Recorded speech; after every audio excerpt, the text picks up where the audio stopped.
عمرے پہ گئی تھی تو میں ہر طواف پہ ایک ہی دعا، ہر چکر میں ایک ہی دعا مانگتی تھی، یا اللہ مجھے قرآن، یا اللہ مجھے تو یہ بھی نہیں آتا، یا اللہ مجھے یہ بھی نہیں آتا، یا اللہ مجھے قرآن کی معنی سمجھ آ دے، یا اللہ مجھے تفسیر کا علم عطا کر دے، یا اللہ مجھے تجوید کا علم عطا کر دے، یا اللہ مجھے پاگلوں کی طرح دعا مانگ رہی تھی وہاں پہ۔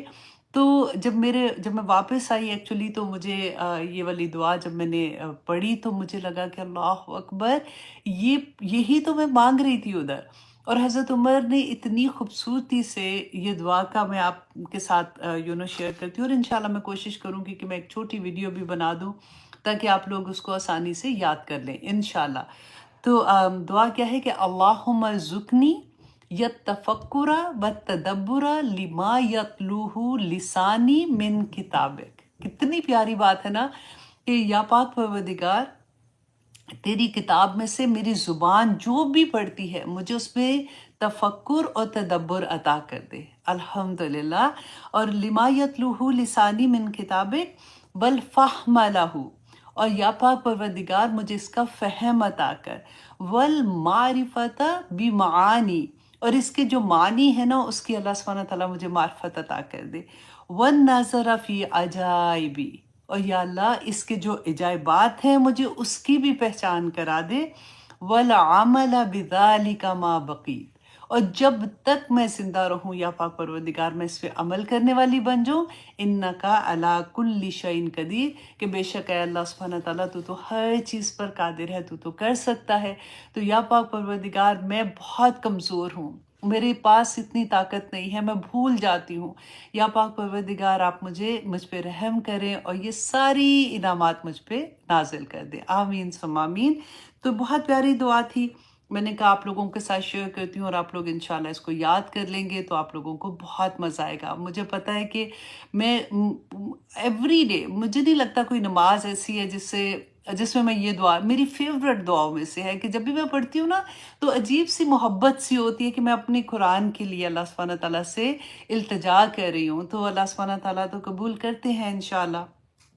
اچھا جی، دوسرا یہ کہ لاسٹ ویک میں ہماری کلاس نہیں ہوئی تھی کیونکہ ہمارے ہیوسٹن میں ہریکین آ گیا تھا، تو اللہ اکبر، اور لائٹ نہیں تھی، انٹرنیٹ بھی نہیں تھا، تو ہم لوگوں کی تو 4 دن کے بعد لائٹ آئی تھی، لیکن ابھی بھی بہت سے لوگ ہیں جن کی لائٹ ابھی تک نہیں آئی ہے۔ آپ سوچیں 1 ہفتہ ہو گیا ہے۔ ہم پاکستان کی اکثر بات کرتے ہیں نا کہ وہ لائٹ چلی جاتی ہے، ہائے بیچارے کیا کرتے ہوں گے۔ آپ سوچیں یہاں پہ ہمارا کیا حال تھا کہ نہ دن کو تھی نہ رات کو تھی، اور 4 دن تک یہاں کے گھر بھی لکڑی کے گھر، اتنی حبس، ایسے لگتا تھا کوئی کھڑکی بھی نہیں کھول سک رہے تھے، کیونکہ پھر ڈر ہوتا ہے کہ چھپکلی نہ آ جائے اور باہر سے کوئی چیزیں نہ آ جائیں، تو بہت ایسے تھا۔ لیکن آنیسٹلی اس سارے وقت میں مجھے جو اچھا لگا نا، کیونکہ لائٹ نہیں تھی، انٹرنیٹ نہیں تھا، تو فون بھی نہیں اٹھا کے کچھ پڑھ سک رہے تھے، سن سک رہے تھے، اور نہ ہی کوئی بک اٹھا کے ایسے ٹائم نہیں مل رہا تھا، ٹائم نہیں تھا، سوری، لائٹ نہیں تھی۔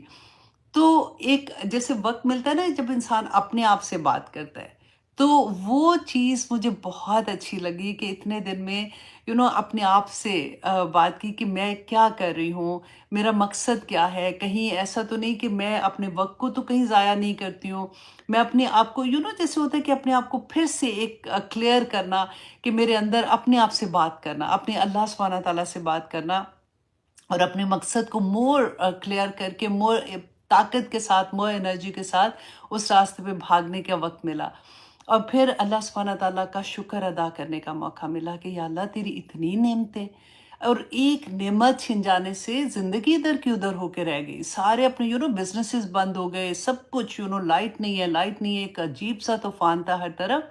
لیکن میں یہ سوچتی ہوں کہ دیکھیں ہمیں امید تھی کہ جو نعمت اللہ سبحانہ تعالیٰ نے لے لی ہے وہ واپس آ ہی جائے گی، آج نہیں آئے گی، کل آ جائے گی، پرسوں آ جائے گی، تو تھوڑی ہوپ ہوتی ہے، اچھا چلو اور کچھ نہیں ہے۔ بچے نے بھاگم دوڑ میں آ کے 2 لائٹیں جلا دی، فریج کو چلا دیا، تھوڑی بہت چیزیں ہو رہی تھی جن کے نہیں بھی ہو رہی تھی، پھر بھی امید تھی نا۔ لیکن جب امید ہی نہ ہو، کبھی اللہ سبحانہ تعالیٰ ایسی نعمت واپس لے لینا، اسپیشلی ماں باپ، اب دیکھیں وہ تو واپس نہیں آتے اگر چلے جاتے ہیں. تو دعا کی یہ اتنی زیادہ، آف کورس میرے ماں باپ نہیں ہیں، لیکن میں نے ان سب کے لیے کہ یا پاک پروردگار جن کے پاس یہ نعمت ہے، ان کو دنیا میں اللہ سبحانہ تعالیٰ اس بات کا احساس ہو جائے کہ وہ کتنی بڑی نعمت ان کے پاس ہے. کیونکہ یہ تو نعمتیں چھوٹی چھوٹی اللہ سبحانہ تعالیٰ لیتے ہیں، یاد کرواتے ہیں اور پھر واپس دے دیتے ہیں، الحمدللہ ثم الحمدللہ. لیکن وہ نعمتیں جو چلی جاتی ہیں اور واپس نہیں آتی نا، وہ بڑی تکلیف دہ ہوتی ہیں. وہ بعد میں احساس ہوتا ہے کہ میں اس وقت ایسے نہ بولتی، اس وقت میں ایسے نہ کرتی، میں کاش یہ چیزیں کرتی جو وہ خوش ہو جاتے، کاش وہ اس وقت وہ ان کے اندر سے وہ دعائیں نکلتی جو میں کہتی نا کہ ماں میرے لیے یہ دعا کر، وہ خود ہی سے میرے لیے میری کسی ایسے عمل کی وجہ سے دعا کرتے جو مجھے لگ جاتی. تو وہ تو نہیں ہے، لیکن اب ہم ہیں نا، اور ہمارے بھی تو بچے ہیں. اب یہ سوچیں کہ دعا کتنی امپورٹنٹ ہے. اب ہمارے بچوں کے پاس، اب دیکھیں آج کل کی دنیا میں ان کے پاس وقت بھی نہیں ہے اتنا، اور کئی دفعہ تو میں یہ سوچتی ہوں ماؤں کے پاس بھی وقت کوئی نہیں رہا. اب تو وہ بھی کام میں اور زندگی میں اتنی مصروف ہے.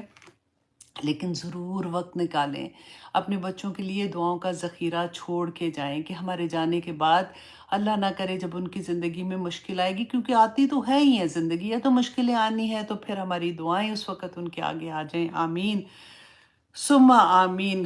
اچھا جی، اس کے علاوہ آپ لوگوں کو سب کو نئے سال کی بھی بہت بہت مبارک ہو. اللہ سبحانہ تعالیٰ یہ سال ہم سب کے لیے رحمت و برکتوں والا رکھے. آمین ثم آمین. جہاں پہ محرم کی بات ہوتی ہے، آف کورس جو امام حسین کی شہادت کا وقت ہمیں یاد آتا ہے، اور اس سے ہمیں کیا سبق ملتا ہے. دیکھیں ہم ہر سال یاد کرتے ہیں، اور بڑی تکلیف بھی ہوتی ہے. وہ سارا واقعہ ہمارے ان دنوں میں ہم بار بار پڑھتے ہیں، دیکھتے بھی ہیں، سنتے بھی ہیں. لیکن اس سے ہمیں سبق کیا ملتا ہے کہ ہم باطل کے آگے نہ جھکیں. یہ حق و باطل کی لڑائی تھی، ہمیں یہ پتہ ہونا چاہیے. دیکھیں کوئی بھی واقعہ جو قرآن میں بھی ہم پڑھتے ہیں، اللہ سبحانہ تعالیٰ نے کیا فرمایا کہ ہم واقعات کیوں بیان کرتے ہیں؟ تاکہ تم اس کو سمجھو، تاکہ تم عمل کرنے والے بن جاؤ. بھی تو ہمارے پاس زندگی ہے نا. تو حق و باطل ہماری زندگی میں جب ہم صبح سو کے اٹھتے ہیں اور رات تک ہر لمحے ہمیں کوئی نہ کوئی فیصلہ لینا پڑتا ہے. کبھی بچوں کی بات ہوتی ہے، کبھی فرینڈز کے ساتھ ہوتی ہے، کبھی سسرال میں ہو رہی ہے، کبھی میکے میں ہو رہی ہے. یہ وہ جنگوں کی بات تو اپنی جگہ ہے، لیکن اس سے ہماری زندگی میں جو ایوری ڈے ہم زندگی گزارتے ہیں، اس میں ہم نے کیا دیکھنا ہے کہ حق و باطل کی لڑائی تو ہو رہی ہے نا، اور مسلسل ہو رہی ہے. ہم نے کس کا ساتھ دینا ہے، ہم نے اس وقت فیصلے کس طرح کے کرنے ہیں. یہ بات ہمیں اگر سمجھ آ جائے تو ایک طرف تو دیکھیں اللہ سبحانہ تعالیٰ کے احکامات ہیں، اور دوسری طرف کس کے ہیں؟ طاغوت کے ہیں. طاغوت سے مجھے ہنسی آ رہی ہے، کیونکہ آج کل اتنا وہ سننے کو آیا تھا. وہ ساحل ادیم نے، میرا خیال ہے ان کی ایک پروگرام میں کوئی ایسی بات ہوئی تھی جس کو میں پھر بعد میں بلکہ دیکھا بھی تھا. وہ ایکچولی وہ جو چیز کہہ رہے تھے نا، وہ ٹھیک ہی کہہ رہے تھے.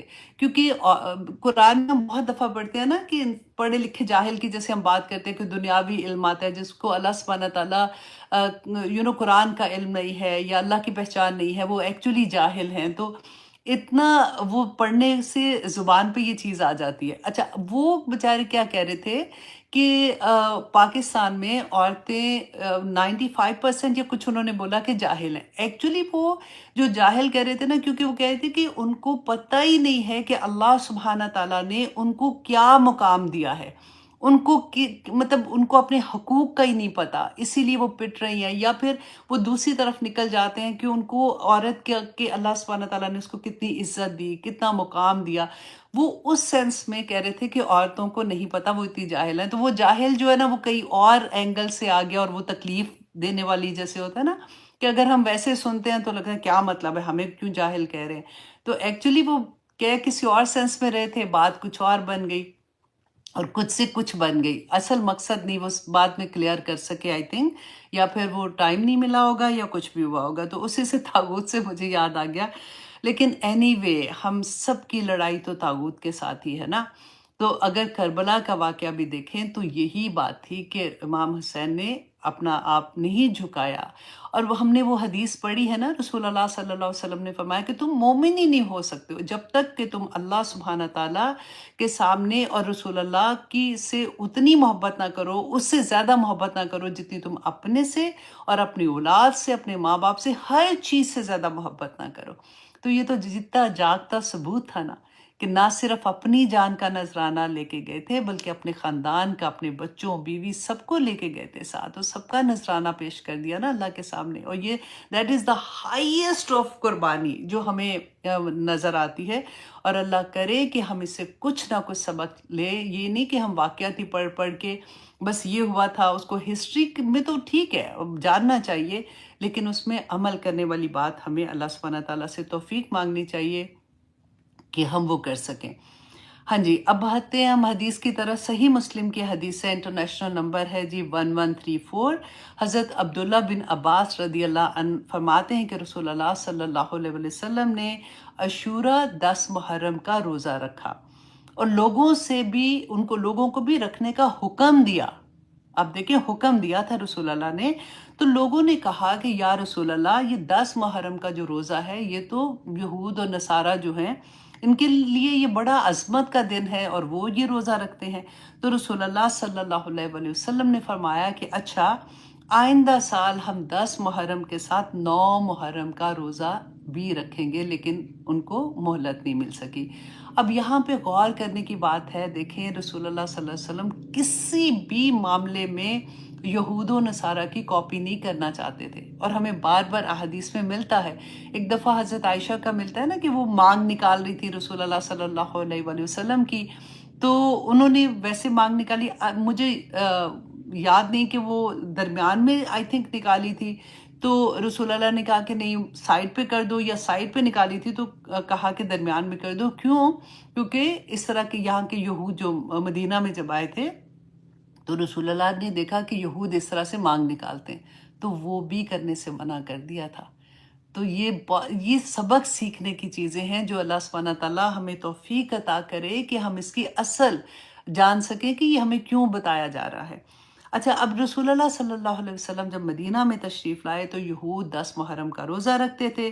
وجہ پوچھی تو بتایا کہ اس دن حضرت موسیٰ علیہ السلام کو اللہ سبحانہ تعالیٰ نے فرعون سے نجات دی تھی، اور شکرانے کے طور پہ ہم یہ روزہ رکھتے ہیں.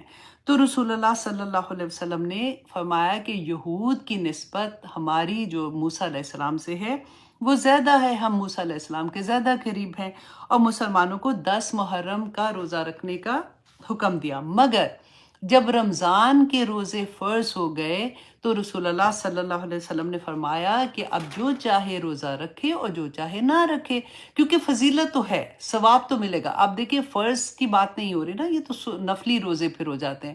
نفل جو ہے وہ ہمیشہ زائد ہے، نہ اگر کرو تو گناہ نہیں ملے گا، لیکن اگر آپ کرتے ہو تو بے شمار اس کا اجر ہے. تو آپ اس لحاظ سے اب دیکھیے کہ رسول اللہ نے فرمایا تھا کہ جو نہ رکھے، مطلب جو لگتا ہے کہ کئی لوگوں کو بہت مشکل لگتا ہے، لیکن پھر بھی رکھ لینا چاہیے.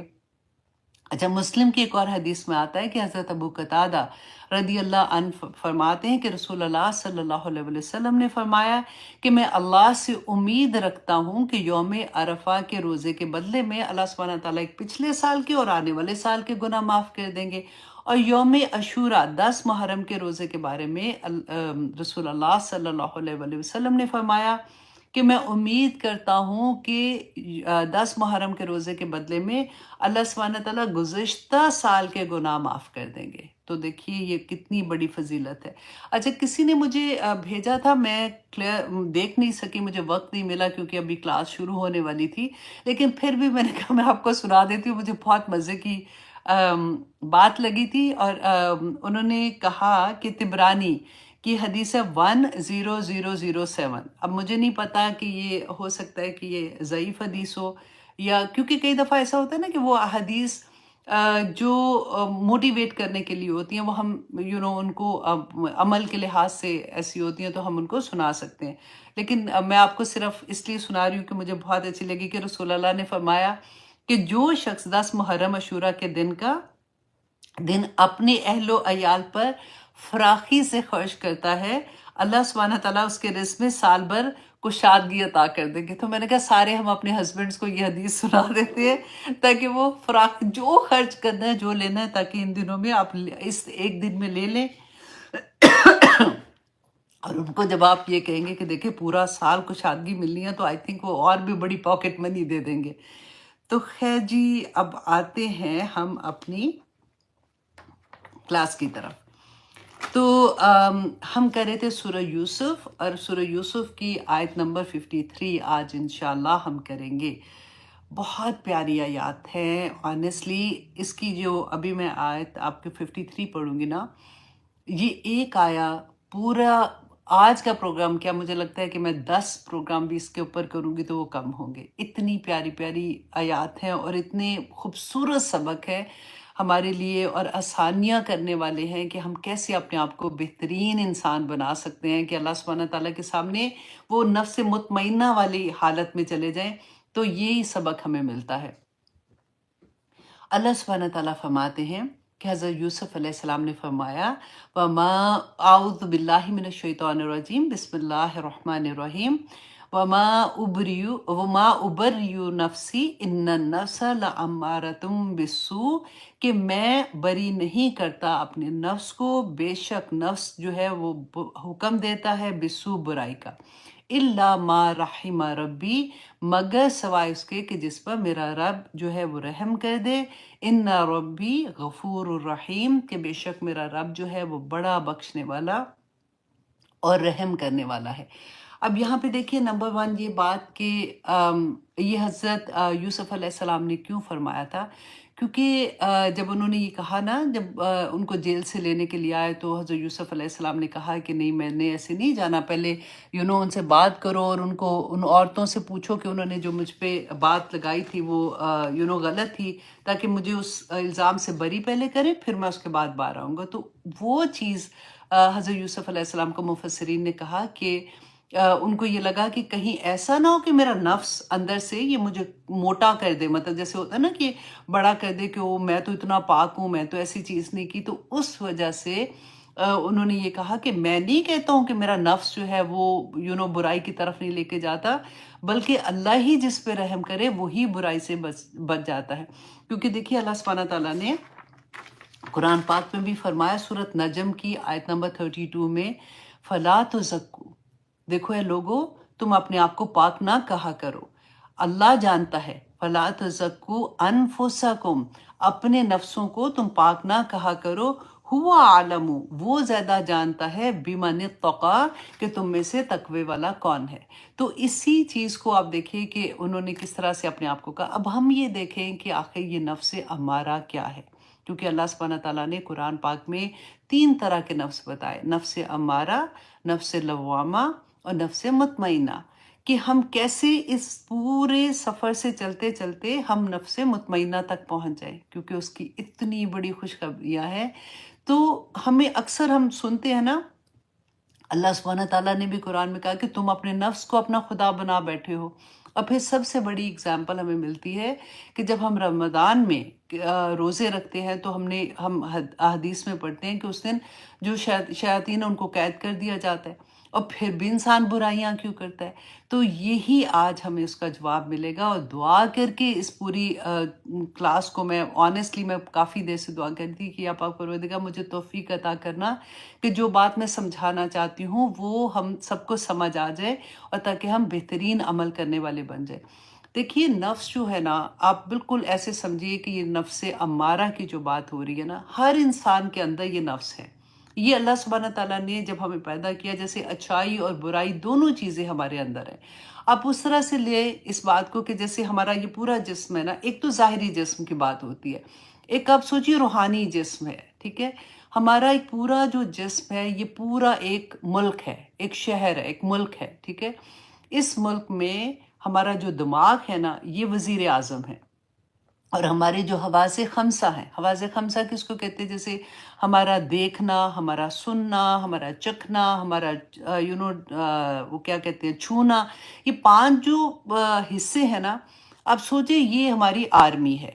یہ اب کیا کرتی ہے، یہ انفارمیشن لیتی ہیں باہر سے، ہماری آنکھیں باہر کی انفارمیشن لیتی ہیں، کان باہر کی انفارمیشن لیتے ہیں، ہماری ٹیسٹ کرنا، ہمارا چھونا، یہ انفارمیشن جو لے رہے ہیں نا، یہ ہماری آرمی ہے جو کہ باہر کی انفارمیشن لے رہی ہے، اور اندر جو دشمن ہے، جو چیزیں ہیں نا، اس کو وہ ختم کرنے کی کوشش کرتی ہے اور ان سے جنگ کرتی ہے، رائٹ۔ اور اس کے علاوہ آپ دیکھیں جو ہمارے اعضاء ہیں سارے، ہمارا دل، جگر، گردہ، پھیپھڑا، جو بھی ہمارے اعضاء ہیں نا، آپ سوچیں یہ رعایا ہے، یہ اس کے اوپر وہ اس شہر میں، اس ملک میں رہتے ہیں۔ اور جو نفس ہے نا، نفس کیا ہے؟ شہوت، غصہ، تکبر، کسی کو نیچا دکھانا، کسی پہ ظلم کرنا، برائیاں کرنا، یہ ساری جو نیگیٹو انرجیز ہیں نا، آپ ان کو سوچیں، یہ ہمارا نفس ہے، جس کو اللہ سبحانہ تعالیٰ نے نفس لوامہ کہا ہے۔ اب یہ کیا کرتا ہے؟ کیونکہ یہ بھی اندر ہے، اچھائیاں بھی اندر ہے، رائٹ؟ اب یہ کیا چاہتا ہے کہ یہ حکومت کرے، یہ کسی طرح سے وزیر اعلیٰ جو ہمارا دماغ ہے نا، یہ اس پر حکومت کرے، اور وہ سارے کے سارے جو اعضاء ہیں ہمارے جسم کے، وہ اس کے تابع ہو جائے اور اس طرح کے کام کریں جیسے وہ چاہتا ہے۔ اب ہمارا دماغ اگر وہ ابھی نیک ہے، رائٹ، وہ اللہ سبحانہ تعالیٰ کی پہچان ہے اس کو، اب جیسے ہی اس کو یہ خبر ملتی ہے، الارم ہوتا ہے، تو وہ خود سے اپنی آرمی، حواس خمسہ کے ساتھ، اپنی آرمی کے ساتھ آ کے اس نفس سے جنگ کرتا ہے، اور اگر وہ جیت جاتا ہے تو اللہ سبحانہ تعالیٰ کے پاس وہ نفس مطمئنہ بن جاتا ہے۔ Do you understand what I مین؟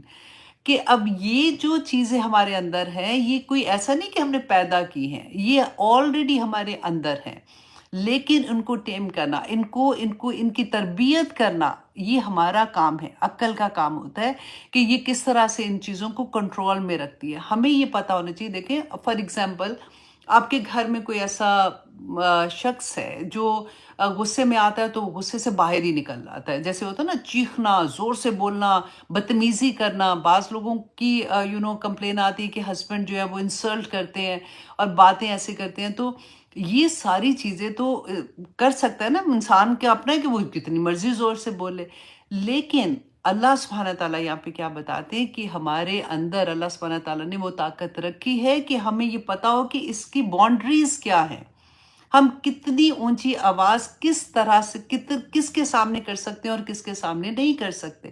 وہ جو حقوق و فرائض کا چکر ہے نا، جو قرآن پاک میں اللہ سبحانہ تعالیٰ نے ہر رشتے کی ایک جگہ بتائی کہ ماں باپ کے سامنے، ہم نے پڑھا تھا نا کہ اپنے شولڈر بھی جیسے نیچے کر لو، آنکھیں نیچے کر کے بات کرو، آواز دھیمی کرو۔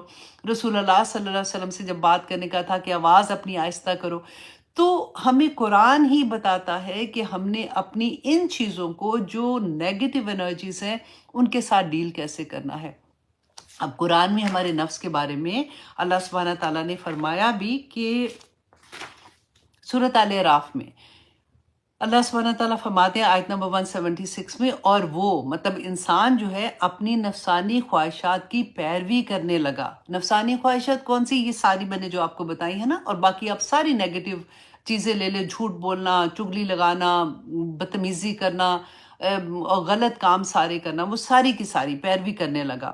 سو اس کی حالت کتے کی سی ہو گئی، اور اگر تو اس پر حملہ کرے تب بھی وہ ہاں پہ، اور اگر تو اس کو چھوڑ دے تو تب بھی ہاں پہ۔ اب کتے کی اگزامپل کیسے ہوتی ہے؟ کیونکہ لالچ ہوتی ہے نا اس کتے میں، تو اللہ سبحانہ تعالیٰ ایک استعارہ کے طور پہ، ایک مثال کے طور پہ بتا رہے ہیں کہ اتنا لالچی انسان ہو جاتا ہے جس کی خریدی، کیونکہ اس کو کیونکہ قرآن کیا کہہ رہا ہے؟ قرآن ہمارے اندر یہی چیزیں تو پیدا کر رہا ہے تاکہ ہم آہستہ آہستہ ان برائیوں کو اپنے اندر سے نکالیں۔ اللہ سبحانہ تعالیٰ نے سورہ جاسیہ میں فرمایا آیت نمبر 23 میں، اے نبی صلی اللہ علیہ وسلم، کیا آپ نے اس شخص کی حالت دیکھی ہے جس نے اپنا خدا اپنی خواہش نفس کو بنا رکھا ہے، اور اللہ سبحانہ تعالیٰ نے اس کو باوجود سمجھ بوجھ کے گمراہ کر دیا، گمراہی میں ڈال دیا۔ اللہ اکبر۔ دیکھیں ہمیں نظر آتے ہیں نا، ہم کہتے ہیں یہ تو اتنے قابل ہیں، یہ تو انجینئر، اتنا بڑا ڈاکٹر، اس کالج سے، ییل سے پڑھا ہوا، فلانا ادھر سے پڑھا ہوا، اتنے قابل ہیں، لیکن اگر ان کو اللہ کی پہچان نہیں ہے، اگر ان کو نہیں پتا کہ میرے رب نے کیا فرمایا ہے، تو وہ جاہل ہی ہے۔ اور دوسری بات یہی ہے کہ اللہ سبحانہ تعالیٰ نے اس کو گمراہ کر دیا.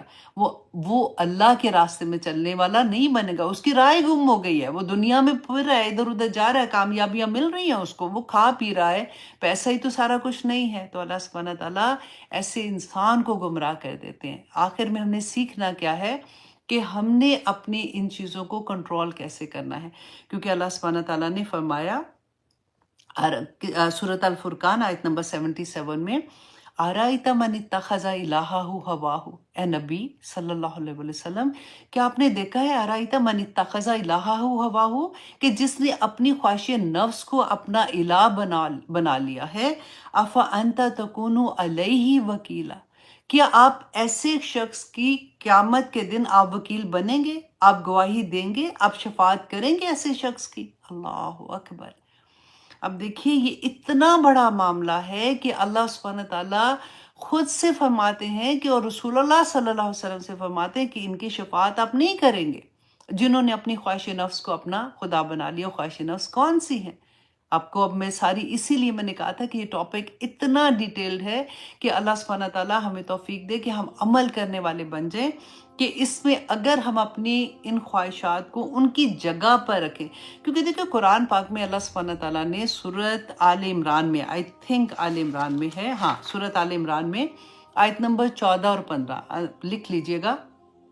9 ایسی محبتیں، 9 ایسی خواہشات ہیں جن کو حلال خواہشات کے بارے میں بتایا کہ اللہ سبحانہ تعالیٰ نے ہمارے دل میں عورتوں کی محبت، بیٹوں کی محبت، سونا اور چاندی کی محبت، گھوڑے جیسے اپنی گاڑیاں بڑی بڑی رکھنا ہو یہ وہ اس کی، اور مویشی، اور مویشی جو ہوتا ہے وہ مال ہوتا ہے، مال کی، اور کھیتی مطلب اس کی جو بزنس ہے اس کی محبت جو ہے، یہ اللہ سبحانہ تعالیٰ نے ہمارے اندر ڈالی ہے. اور ساتھ ہی اللہ سبحانہ تعالیٰ نے فرما دیا کہ یہ سب کچھ جو بھی ہے نا، یہ دنیا کا فائدہ ہے، دنیا کی زندگی کا فائدہ ہے، آخرت کا فائدہ اس سے بہت بڑا ہے. کاش کہ ہم سمجھ جائیں.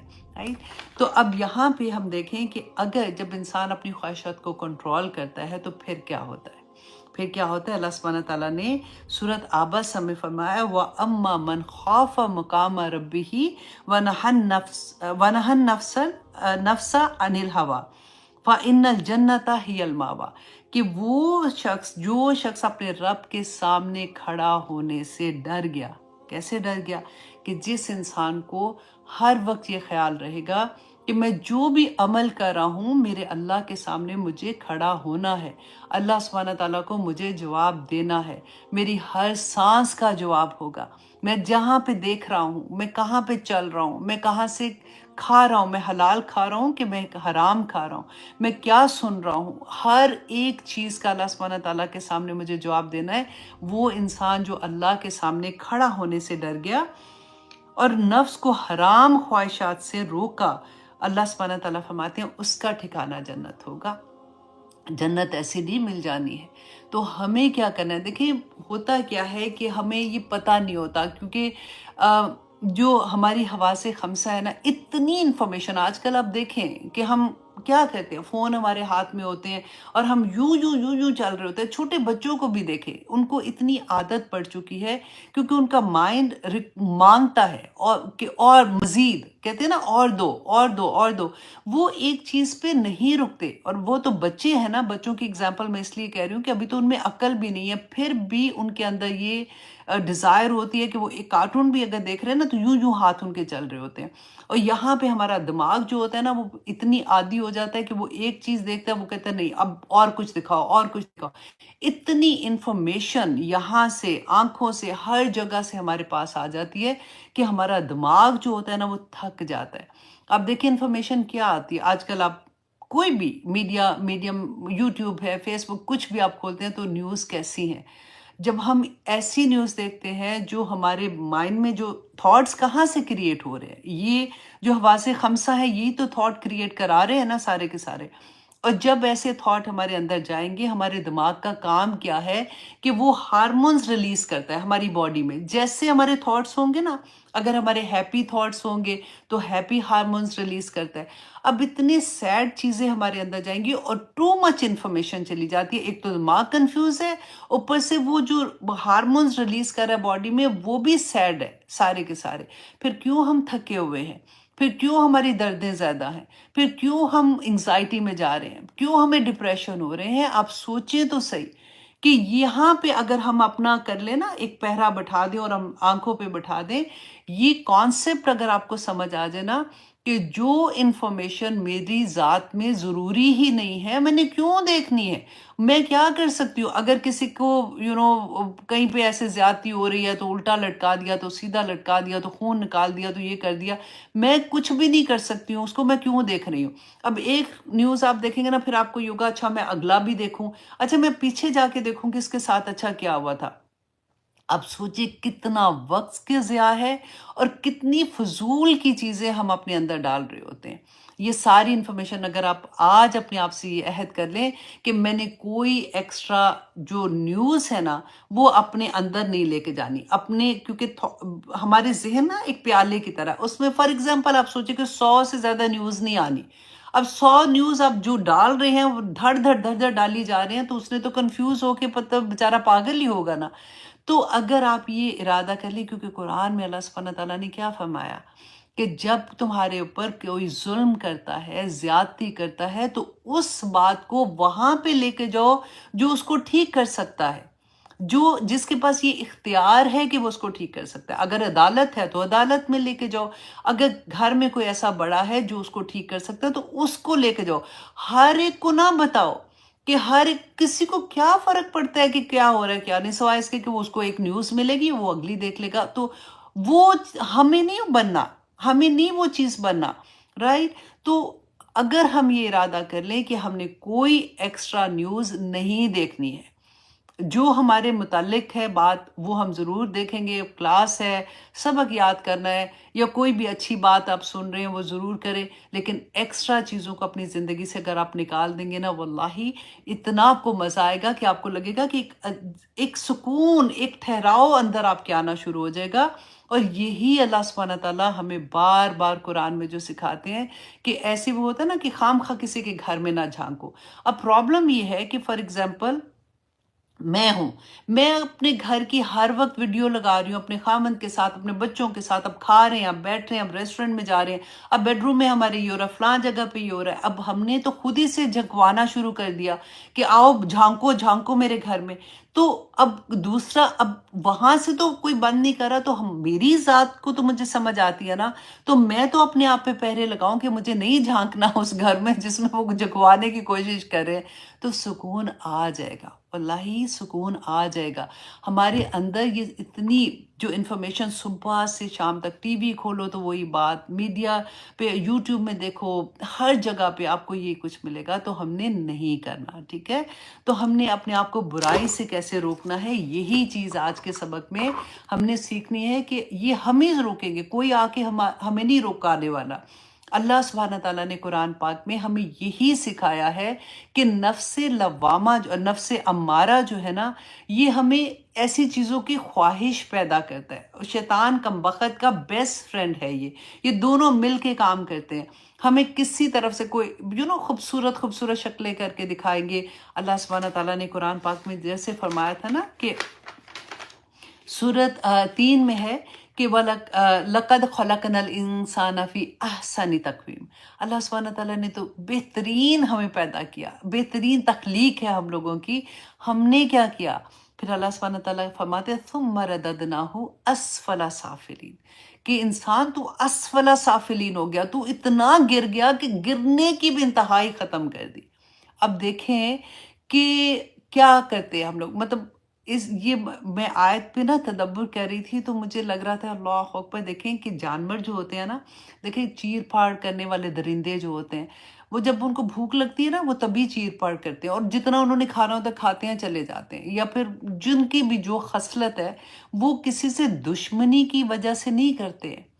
انسان جو ہے نا یہ واحد جانور ہے جو اپنی ہی، وہ دیکھیں کتا کتے کو کبھی نہیں کھائے گا. اب اگر شیر ہے تو وہ دوسرے شیر کو کبھی چیر پھاڑ نہیں کرے گا، رائٹ. انسان کو مار دیتا ہے. انسان جو ہوتا ہے نا وہ اپنی جیلسی کی وجہ سے، اپنے بدلہ لینے کی وجہ سے دوسرے کے گھر میں جا کے، آپ سوچیں کہ جب قتل کرتے، جب ایسی ہم چیزیں پڑھ رہے ہوتے ہیں نا کہ ماں باپ کے سامنے بچوں کے ساتھ یہ زیادتی کی، کیوں کی؟ اس لیے کہ وہ ماں باپ کو تکلیف دینا چاہتے تھے۔ وہ انسان کو تکلیف دینے کی اس حد تک گر جاتے ہیں کہ ان کے اندر سے ہر انسانیت ختم ہو جاتی ہے، ثم رددناہ اسفل سافلین ہو جاتا ہے۔ کیوں؟ کیونکہ ہم نے وہ نفس جو امارہ تھا نا، اس میں ہم نے پیرا ہی نہیں بٹھایا۔ وہ بنتے بنتے بنتے بنتے اتنا بڑا تکبر کہ مجھے کا میں اس کو مزہ چکھاؤں گی، اب دیکھنا میں کیا کرتی ہوں، یہ والا حال ہو جاتا ہے۔